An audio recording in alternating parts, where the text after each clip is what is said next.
What's up, ladies and gentlemen? Welcome to Behind the Bar. I'm your host with the most, Andre. And I can finally say it. Rapper to my left. Introduce yourself. I'm Kermit the Goat. What's good? People call me Kermit the Goat. I love it though. So, straight off the bat, I'm gonna get into it. And I feel like it's the question that even when doing the reaction video, people were like, listen man, like why? I even posted a picture playing 30 seconds with people where I put Kermit the Frog and a medal with a goat on it. People are like, we don't get it. So why Kermit the Goat? Yo, bro.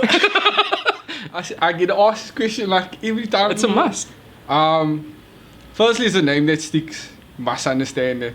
It's like you're always asking, why Kermit the Goat? Yeah. What a weird name. Yeah. Like, you think of like, I could just call myself like Connor, but it's like, there's so many Connors in the world. Yeah. It's only one Kermit the Goat. But I have to be honest, when I laugh, it looks like a Muppet. So it's like a very wide ass animated laugh. And then, Wow. so people like used to call me Kermit in high school. Wow. So a wide laugh. And I was like, okay, cool, like, I call myself Kermit on like Instagram. Yeah. And I was like, at first I was like, I'm gonna call myself Kermit the Toad. I was like, oh no, it's taken. And I was like, Kermit the Sheep, taken. Kermit the Cow, taken. You're I'm lying. like, bro, why is Kermit the Duck taken? I was like, damn, bro. Like, all the stuff is taken. Yeah. And then I was like, oh, bro, I can't think of anything, bro. Yeah. And this was before I knew goat meant greatest of all time. Keep that in mind. Because that was gonna be my next question. Like, I didn't know goat meant greatest of all time. Okay. Like dead ass. I was just like, so I was like, okay, cool. Kermit the Goat. Ding. I was like, you know what, bro? I'm just gonna run with it. Yo, Instagram if you say that's my name. Yeah. Then that's my name. And then Kermit the Goat became a brand, bro. And it was just, like, for me it worked out for the better. Yeah. Because people know the name, they know the brand. It's Yeah. like Kermit the Goat sticks, bro. And it's because a few people were like, why not just Kermit the Frog? I was like, you know who Kermit the Frog is? Yeah, but he could. I was like, no. And then someone said, Kermit the Goat, question mark to me. And I was like, you do know it's greatest of all time. Yo. To call yourself greatest of all time. And it's funny that you touched on it because you didn't even know that Yeah, then some people was like, yo, you pray for me. I was like, bro, I was doing literally on the damn goat, bro. And even talking to Three Crowns, we tried so hard to find your real name, right? We literally tried dark web searching for you, who you are. Birth name is Kermit the Goat officially now. Changed it, bro. So, for those who don't know, real name. Connor Luke Jacobs. Guys, does it look like a Connor though? It's Kermit. Like, it feels so weird to call it by a slave name. If I catch you call me Connor, I'm making a diss track. Like, Casual. And then, for those who don't know, right? Homie's been on Sway's bedroom bars, okay? So, shout out Sway's Universe, by the way. if you don't know what Sway in the morning is, he's had all your favorite international celebrities, local celebrities, and I saw that when you released it. I was like, nah man, it's not the real Sway. I was just, huh? And then they started putting up lighters, and the chick that was with him, I was like, oh, that's the real Sway. Funny enough, that's his handle. I think I photoshopped. So, the whole bedroom bars experience for you, how did that come about, and how was it actually being on something such, like on such a level? So, yo, bro, I'll tell you where the journey started years back actually. 2014, I watched my first Sway in the morning freestyle. Okay. Funny enough, bro, it's actually the verse that I rap for Sway. Okay. My first freestyle was Childish Gambino rap over Pound Cake. Oh, snap.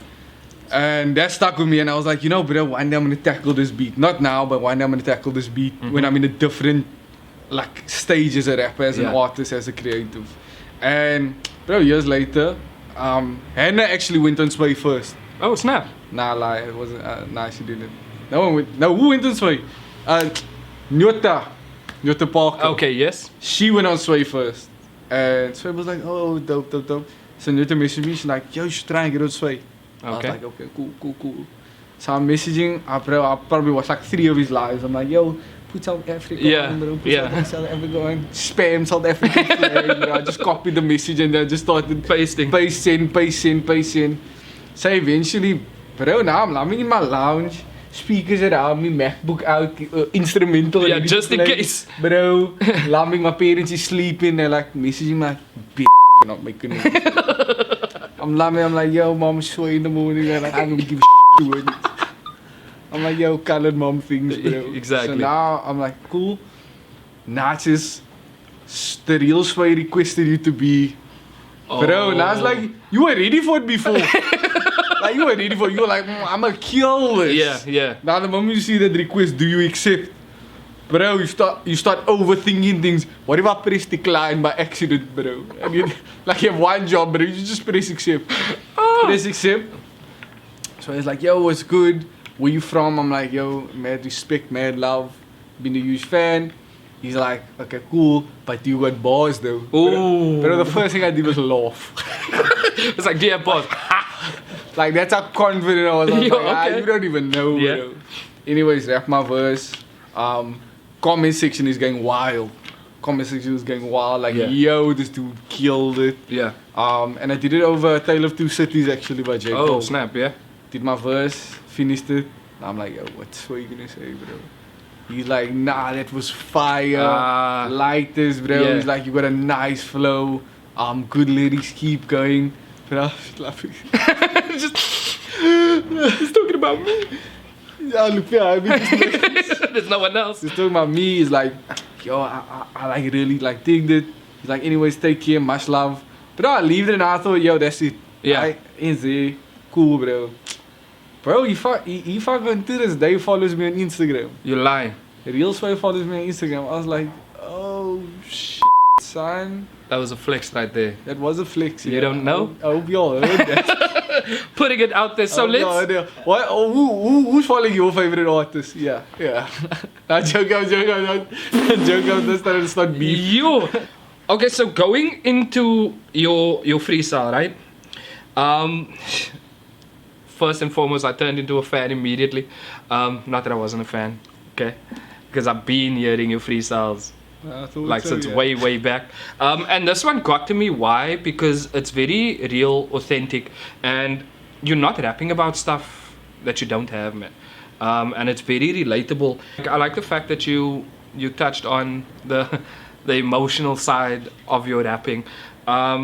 You also, in your freestyle, you say you learned love through your mom and understanding through your dad.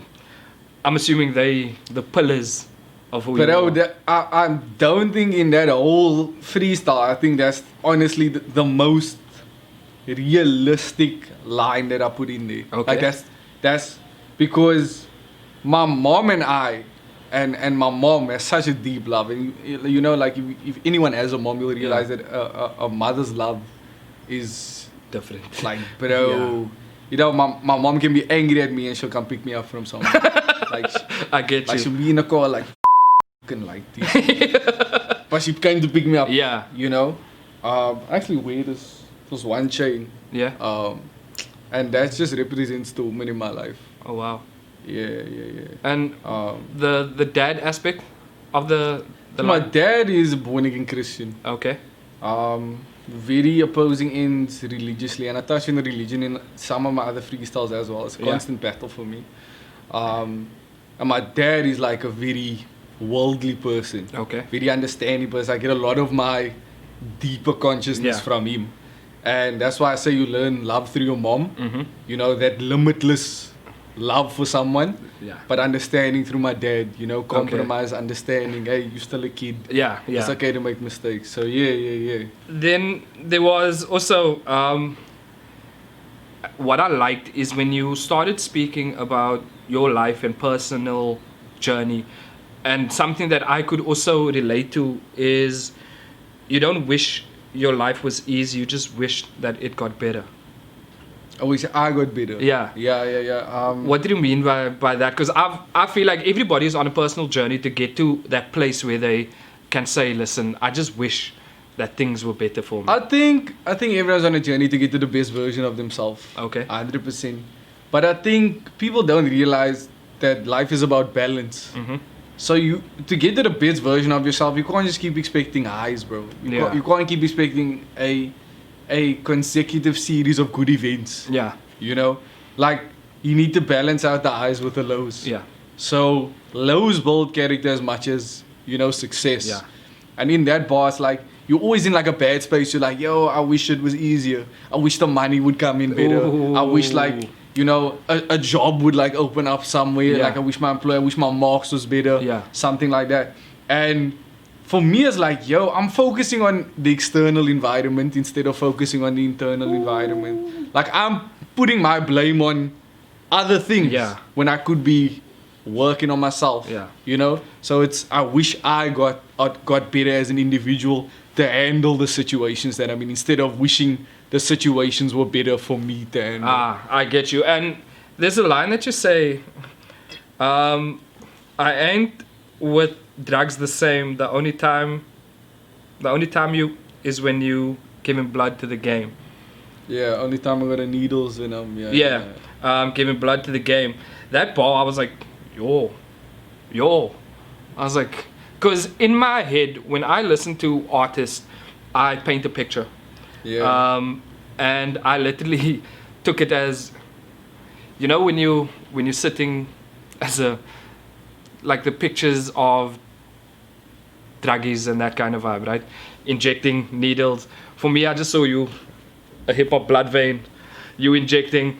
Is that all that bar was? You giving your all, your blood, everything? But that boy is so deep. I don't think people realize how deep that is. That's like a personal journey in like just 2 boys. Yeah. So, bro, okay, I don't get arrested for this, but I am 22 now. Started drinking from a young age. Okay. Like 16. Yeah. 16 inside.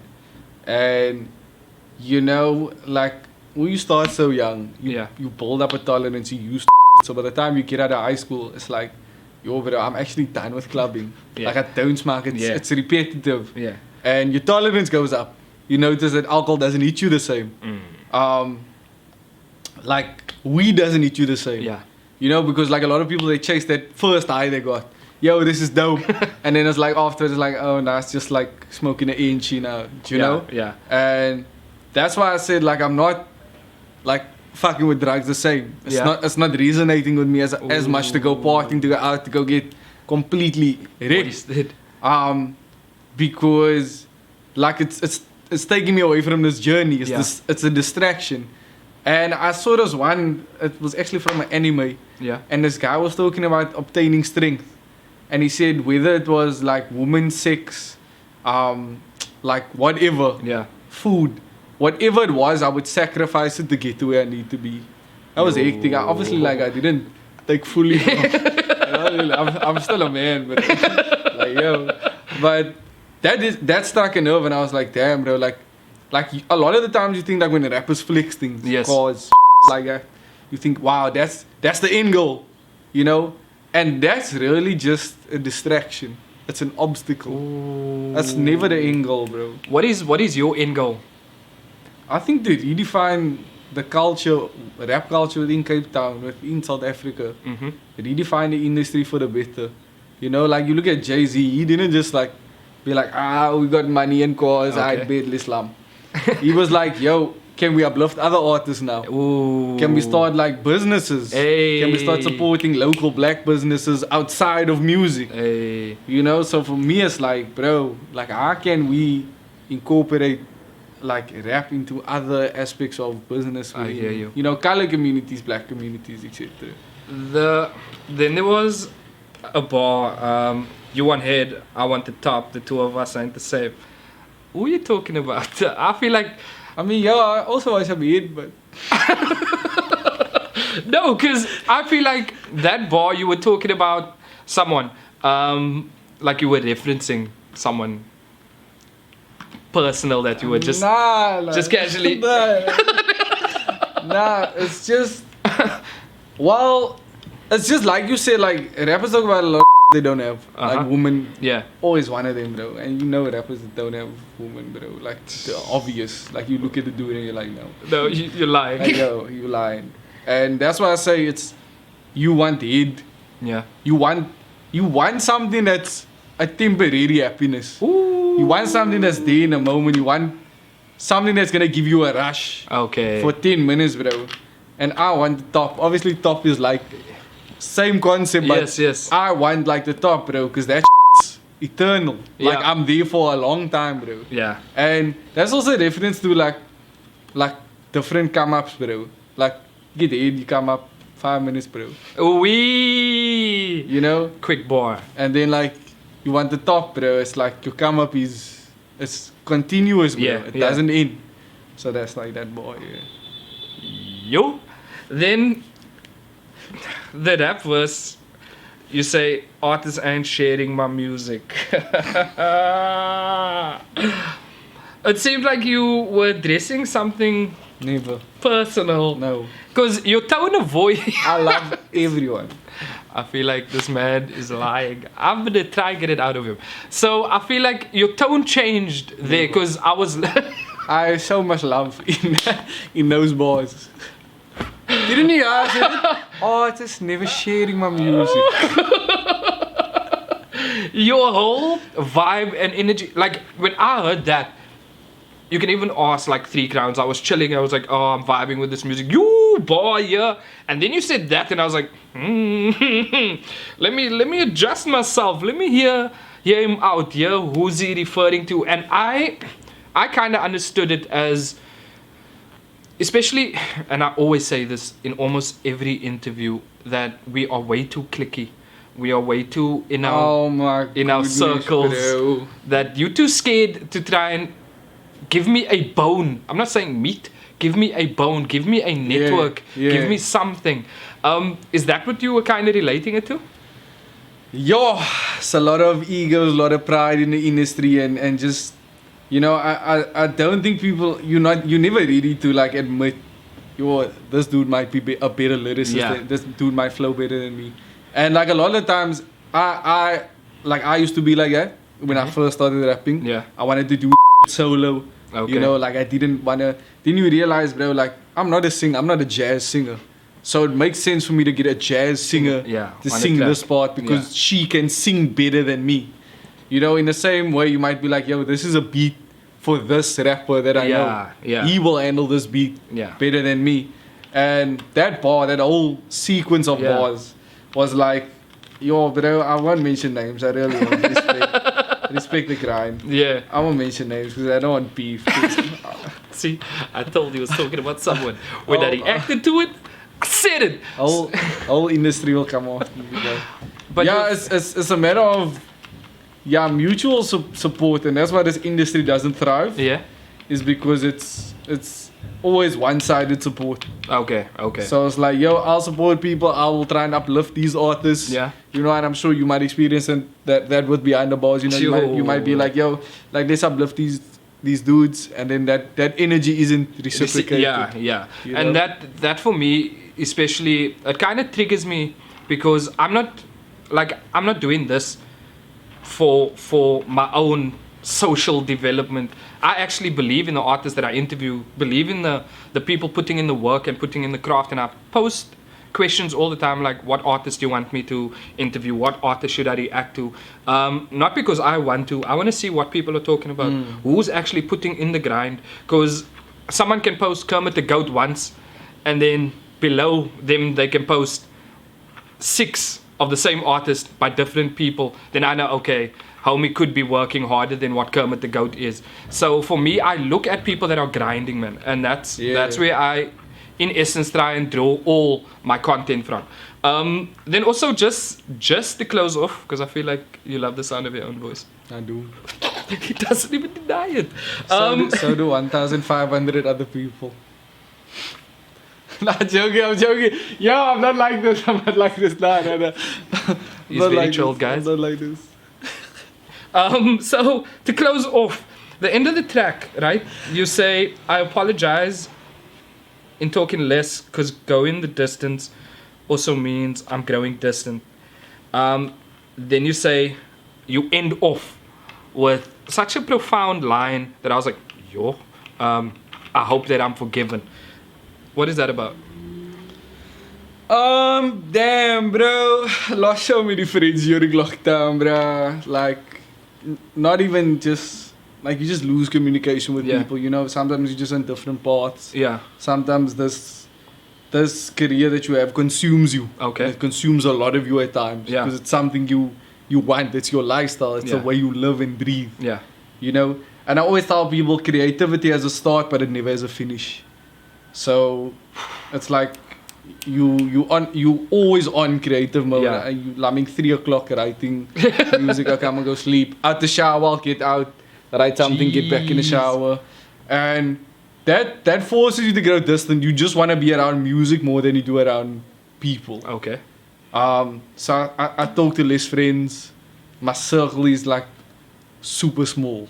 You know, it's like a handful of people that I talk to regularly. Other than that, it's just business, music, business, whatever. Yeah. And bro, at the end of it, it's like you just hope people understand what you're doing. You know, that you hope they understand your reason for being that distant. And that's why I ended off with, I just hope that I'm forgiven. And that's just to sum up the whole verse, because it's like, bro, I sin, I do this, I up sometimes, people leave my life. Like, you know, you disappoint people, you upset them, you break a heart or two, and you know, you go down the wrong path, go down the right path, but through it all, bro, at the end of it, you just hope, yo, bro, like, I hear you. Just hope I'm forgiven. And I like that last bit of honesty, because I even see it in like what I do, and the fact that like I get busy, and there's a certain group of friends that understand. Yeah. Listen, I'm distanced because I'm going through XYZ. And those are the people that I tend to keep in my circle and tend to just like leave there to enhance my friendships. So most of the time it'll be those that don't contribute into your life that'll be, oh, he's that bra now, he's not going to talk to us, oh, he's too cool for us now. And that's what you notice about people, is it's the people that are like, oh, you're not talking to me. And that's for me said a lot, because it's like, I surround myself with people that have their own goals and ambitions. So the fact that they don't have a problem with me being distant because they doing what I'm doing in the individual field, you know, says a lot. You know, and they friends that I've been with since grade 4. And I've learned that, bro, you know, you don't need to keep talking to each other to be friends. You know, it's like we message each other like every 3 months, or like connect every 3 months, and it's like nothing changed. True. You know? I hear you. And that is that. And that is Behind the Bar. This is Kermit the Goat. If you don't know, follow him on the socials. It will be down in the bottom description. I'm your host with the most, Andre Machine. And this is Behind the Bar. Peace.